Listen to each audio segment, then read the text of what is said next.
Welcome to the Working Moms Podcast, featuring inspiring stories and resources for the modern working mom. I'm your host, estate planning attorney, investor, and pregnant mama-to-be, Pam Moss. All right, so today's guest is Amy from Think Global. She is the co-founder, and Think Global brings Big Five consulting to entrepreneurs.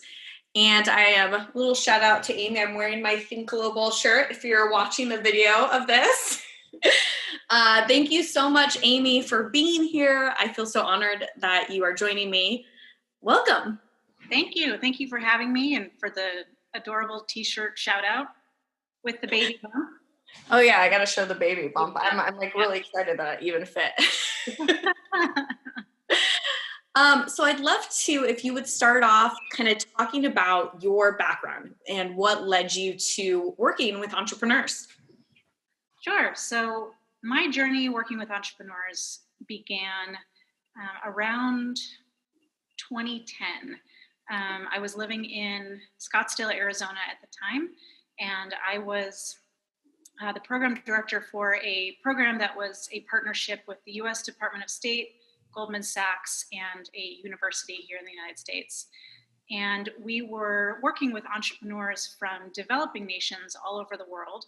And my role was to coordinate the program, put it together with professors, work with the various embassies around the world, and Goldman Sachs was funding it. And so it was a great process. It was super inspiring to meet all these business owners, all across the globe, coming from various cultural backgrounds, in both men and women, and being able to talk to them about this unifying thing of business. And so it was pretty clear that no matter where they were from, it was we all had similar, shared values and priorities that, family, business ownership, freedom, all of these things that you tend to see are drivers for entrepreneurs, that they want flexibility, they want freedom, they want to be able to support their family.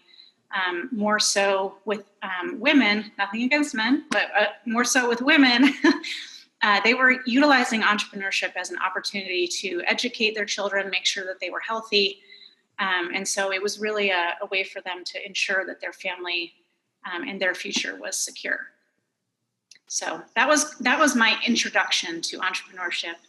And it was humbling, it was eye-opening, it was inspiring, and I still keep in contact with the majority of the women and the men that I worked with over the many years. So. Can you tell us a little bit more about Think Global and kind of that journey and kind of how you started it and what exactly you all do as well?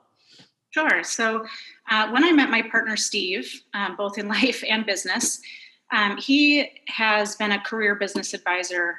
He's had multiple firms, typically working with professional athletes and large corporations. And so when I met him, I was kind of in the middle of my journey working with all these entrepreneurs from various in diverse cultures. And he was so intrigued by what I did in terms of working with these business owners to help them grow their businesses, which was exactly what he was doing, just with a totally different type of clientele. And so I said, it'd be really interesting if you came and volunteered in my program. And he, at the time, was shutting down one advisory firm as his partner was retiring. And so he came and volunteered in my program for an entire year. And we kind of said to ourselves, my program was coming to a close. And we said, what if we were to start our own business that kind of married our skill sets of, both the human side of things, and also, the strategic side, the tactical side, the leadership side, culture, brand, people, all of that strategy, all of it's important, but how could we use what you are doing for large corporations and bring that to the entrepreneurial community in a way that they have access to it? And, he had always had a really soft spot for entrepreneurs, but it just was a different model that we had to come up with. And so at the end of my program, we decided that we were going to start Think Global. And we wanted to start out working with women entrepreneurs because it's what I knew best. That's right. And that's what I am. And women make exceptional business owners. They have a holistic view of business, and they are incredible.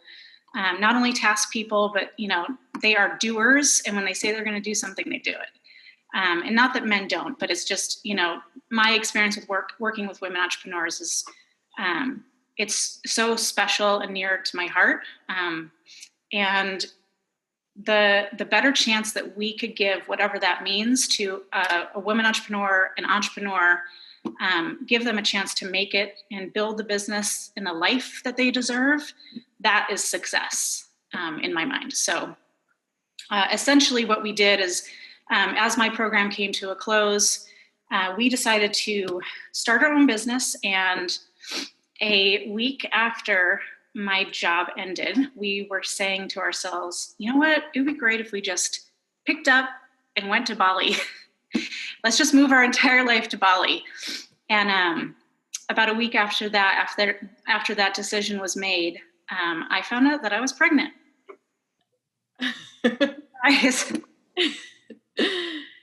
So that was the beginning of the journey of 2 babies at once, starting a business and growing a child. Yeah, so I love how you put that, right? 2 babies at once. And, a lot of entrepreneurs can relate of feeling like their businesses are babies. And then you actually were having a baby at the same time. What was that experience like in the beginning?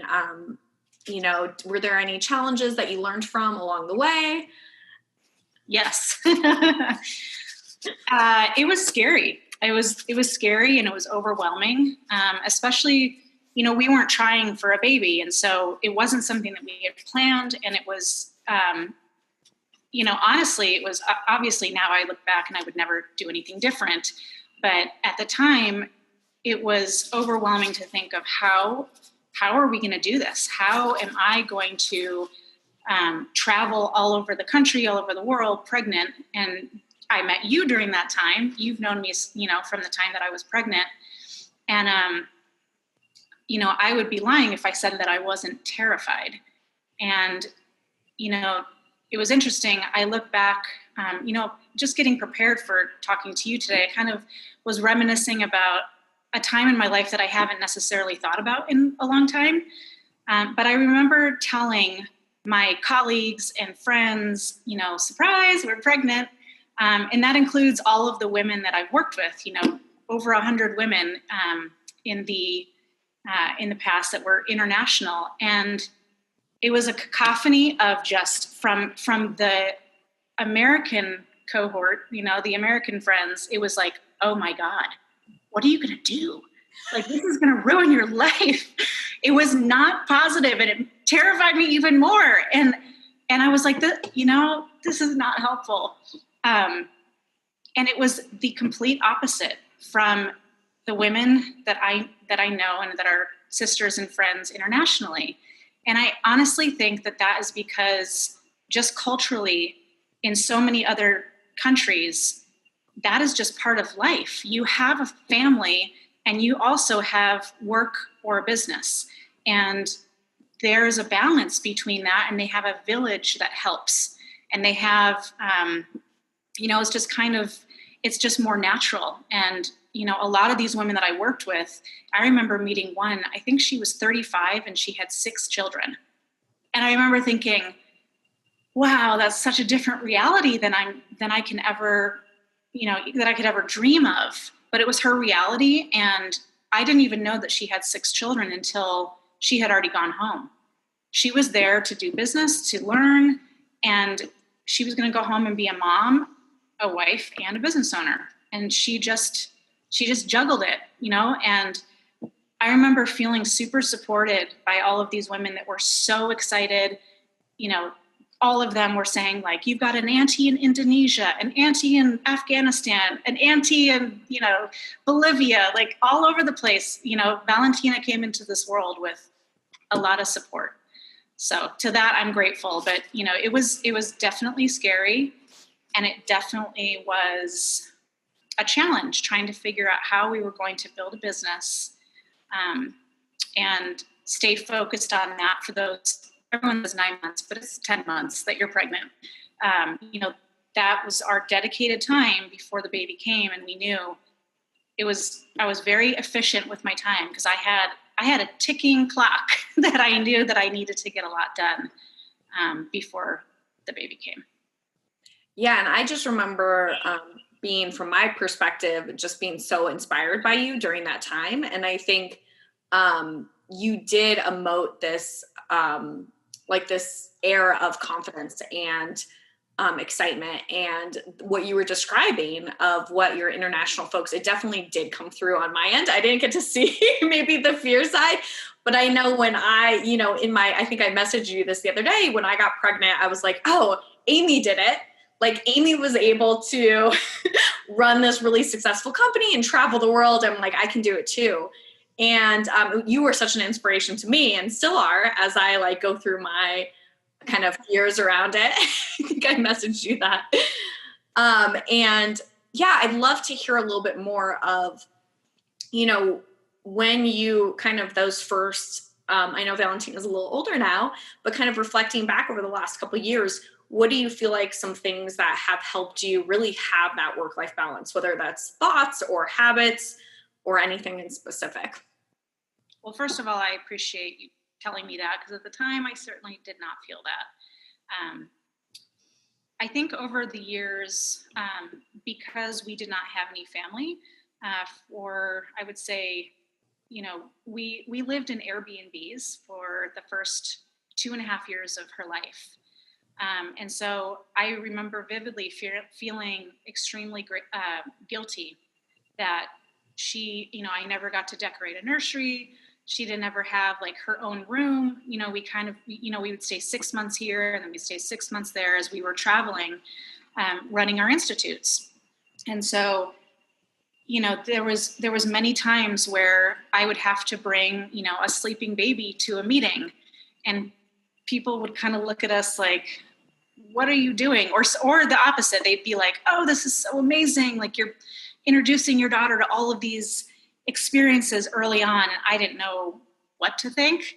And a lot of times I felt guilt that the life that we were bringing her into was unfair. And, over the years, I've learned to be kind to myself and to just trust the process that your child just needs you to love them and to protect them. And that's all that they need. And I look back now and I'm really grateful for the experiences that we did have with her. She's incredibly well, she's articulate and she's comfortable around adults. She loves having conversations. And I know that absolutely is a direct correlation with how her formative years were. We're spending a lot of time with other adults, that we're talking about business and all of this stuff. And, she's mentioned several times that Think Global is her business and we work for her. It's fine. So, it's cute, it's cute to hear the things that she's obviously heard over the years. But I think the main thing that I've learned is to be kind to myself, that, the situations that I'm in, that we are in now is not going to be forever, whether good or bad. And it's the same with children. Every phase that they go through is temporary. And so, sometimes that can be like, oh, this phase is so cute. Or it can be like, oh my gosh, can this phase please end? Like, it can be either way. And so, in terms of balance, I always say, like, work-life balance, no such thing. And I truly believe that. It is block and tackle. And COVID has absolutely amplified the whole thing of balance. And I think now not only entrepreneurs have seen the difficulty, but everybody who has had to stay home with their children has seen and gotten a firsthand account now of how difficult it is to have children and try to run a business or do your work. So, for us, we've been very very blessed to have, a village of friends that were, are also entrepreneurs that, we can take turns taking care of each other's children, or, she's at the pool now with, some of our other friends, and we'll take a turn later today so they can go home and work. So it's really about just getting organized, making sure that you have, a focused amount of time to do your work, and then to turn it off when it's time to turn it off. It's really important to both Steve and I that, when we're spending time with her, that we have focused time, that we're not on our phones, we're not on our computer. And of course, that's not always possible. Sometimes a deadline is there or something comes up. And again, that's where being kind to yourself comes into play, is that it's never going to be 100% perfect. And children are very resilient. And again, like, if they know that you love them and they're protected and they're safe, and, they're going to be okay. That's, there's so much great things that you said in there. And I just wanted to pull out a few things to ask a few questions about. You mentioned this concept of block and tackle. And can you say what you meant by that, what that means? Sure. So we definitely, we kind of organize our day in chunks, blocks. And so we know from 6 a.m. to 8 a.m., we are not getting any work done because she's up and she's ready to play and, breakfast, that type of thing. But then from about 9 o'clock to like 11 o'clock, we'll take shifts. And so I'll take her to go do something while Steve knocks out a bunch of work. So that's his block to tackle what he has to do. And then my slot, I'm going to tackle what I have to do, and Steve will take her, to the pool or to lunch or whatever it is, so I can have quiet time. And so we found that especially during this challenging time where kids are home more than they typically would be, typically she'd be at school right now. And so right now that's just what works for our family. And, if we could afford a nanny, that would be awesome too, And so I think another part of that to me is important for motherhood is not to judge yourself by what other parents are doing, that what's best for your family, and don't look at someone else's life and someone else's solution for childcare and say, oh, that's the way to go. And so whether it's putting your child in daycare, school, nanny, just at home with you, whatever it is, that's going to be what's right for your family. For Valentina, she thrives in social environments. And so, she does not like being at home with us.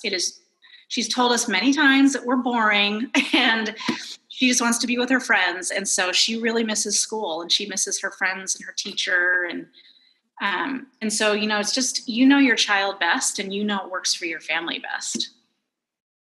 That's such great advice. And I'm curious, I know, before you got pregnant, obviously both you and Steve had a lot of experience working with entrepreneurs. And I'm curious how parenthood has influenced how you, or enriched how you work with businesses and owners and entrepreneurs. Well, I have a lot more empathy, I would say, for business owners that do have children. And I had a lot of envy for those that don't. No, I'm kidding. Only nights and weekends. Yeah. I think that it's given me, and this is something that mentors of mine when I first did get pregnant had said, to kind of give me a silver lining to this unexpected news, that having a child would give me a different perspective. And it would allow both Steve and I to just have a different lens when working with entrepreneurs that do have children, that do have families, and we only have one. And, many of the business owners that we work with, they have multiple. And it's like we're in like a state of awe that they can, they're able to manage both the sides of their lives with such grace and with, they live such full and wonderful lives. And it's definitely a new perspective that I know that I would not have been able to have if I didn't have a child. That's great. Yeah. And kind of shifting off of that into kind of what Think Global is up to right now. I know I participated in one of your institutes a few years ago, which was a great experience. I'm still in connection with people from that. But kind of currently, how Think Global is, who are you currently serving? And what type of work are you currently doing with entrepreneurs? So Think Global, we've evolved and shifted kind of the way that we work with entrepreneurs, but the mission is still the same. It's to provide entrepreneurs with a team to help them grow the business that they want to grow. And so a lot of the business owners, what we'll start by doing is just asking, what is the type of life that you want? And some of them will say, I want to work. I want to be able to pick up my child after school, and I don't want to have to work weekends. Okay, that's a great end point for us. Then we can work backwards and help you build and grow that business to the place where you can do that, if that's your end goal. A lot of the entrepreneurs that we work with, it's not a lifestyle business, but they want to build a life that they and their family enjoy and love. And a lot of times that includes kids. And so our role is to come in and say, how can we look at, kind of the three prongs, like I mentioned earlier: strategy, brand, and culture. And, we start with the people, because people run businesses, and people, they have nuances, they have strengths, they have weaknesses. And so by understanding the people first and the culture that you have, even if you are a solopreneur, what is the dynamic? Who is running what? How can we kind of get a lay of the land of what people do, and how are those people going to bring the business to where you want it to go? Are they able to bring it to where you want it to go? And then really looking at, the brand and, what people say about you when you're not there, the reputation that you have. And then, looking at the strategy from a big picture, and then also helping them implement it. The way that I like to look at it is kind of like, when you've got a 1,000-piece puzzle, you've got the picture on the front and you've got 1,000 pieces in between, in the actual box. And so our job is to not only see the picture on the front of the box, but also help you put the puzzle together. And you don't have to do it by yourself. It's our job to come in and kind of help you do that. And so, what Steve likes to say, he equates it to like a recipe. The way that we work with every business owner is completely different, because they want different things. And so, one will need a little bit more of this and one will need a little bit more of that. And so it's our job to understand the unique needs and wants of every business owner, and then become the extension of their team to help them get where they need to go. So, the business owners that we work with today are completely different. Just like when we worked with you, every business owner in that room was completely different industry, different desires. And so it comes down to listening and then to come up with a strategic plan and help them implement it. So that's where Think Global is at today. And, we're really wanting to kind of rebuild that community that we had with the institutes. That's something that's definitely near and dear to my heart, is having those communities of entrepreneurs that can empathize with each other, that can support each other. I love watching all of you converse, on social media, or when we come into town, who's up for happy hour, that type of thing. So we definitely want to facilitate those connections no matter where we live. And I love kind of everything that you mentioned there. I know with me, with my own business, in the beginning, I was really scared and I didn't want to kind of create my own version of hell, right? Like I wanted to create a business that would fit into my lifestyle. And I think a lot of people, when they first start their business, you get very in like the scarcity mindset and you're afraid and trying to just take on everything, but you'll burn yourself out. And so I love that you kind of start with that emphasis of, let's look at the big picture and where you're trying to go and what your needs are from a human level, not just a financial level. And that is just really powerful that you guys do that. Thank you. Yeah, you got to, no matter, if you're a solopreneur or a corporation, when you have a business, you throw 1,000 balls in the air. And how are you going to keep them there? right? And so how do we help you juggle? And so for people who are listening, if they are a solo business owner or they have a team of 20, would both of those qualify to kind of talk with your team, or how do you guys decide who you're going to work with? It comes down to, the person. It comes down to the leadership, but definitely solopreneurs, large corporations. We definitely work with all levels of business owners. We work with businesses that have a functioning business, a running business. They are looking for growth and either have hit a roadblock, their team, or they have taken it as far as they know how. And then how can we come in and help bring you to the growth stage, the scale stage, with our team? That's great. And typically, is that kind of like a one-on-one consulting type service? Yes, it is. So our team, like I mentioned, we become an extension of your team. And so, we've got designers, web team, all different writers, creatives, like all the different pieces that a business owner will need at some point in their growth. Mm-hmm. But like I said, every business has different needs. Some people have, a graphic designer on staff. And so our job is to say, how can we have the overall strategy and then align all of the resources, so everybody's on the same page working towards the same goal, to get us where we need to go and get us there faster. And so it is a one-on-one, whether it's virtually, for our clients that live in Denver, for example, we fly we're in Denver every other week. Can't wait for the airlines to turn back on and everything to be safe to travel again. Or it's one-on-one. We have an office here in Las Vegas, where we welcome clients, we travel to clients. So it's a mixture of the ways that we work with our clients. And kind of you touched on this a little bit a moment ago, but with everything going on with COVID and people that might be listening to this who have a little bit of fear around their business right now, or kind of that growth, maybe they were coming into 2020 excited to grow and scale and now are taking their time. What kind of approach have you been taking right now during this time with business owners?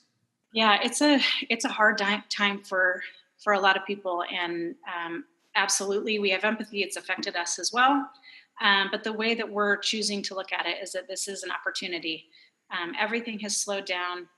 It can only go up from here. And so we're offering to talk to any business owner if you just want to get on the phone and talk through what you're going through right now. How can we help you with your priorities? How can we help you make decisions? So much of what we do is helping our clients make the best decision possible. Or undoing decisions that have been made that have not served the business or the business owner. And so we are open ears, open arms to any business owners that would like to talk through what they're going through. So we're looking at this as an opportunity that there's a lot of opportunity for growth. I love that. And I love that it's kind of that recognition of, these being empathetic, but also kind of seeing that there are opportunities, and with kind of that right leadership and support, you can take advantage of those right now and you can use those. Yeah. That's really great.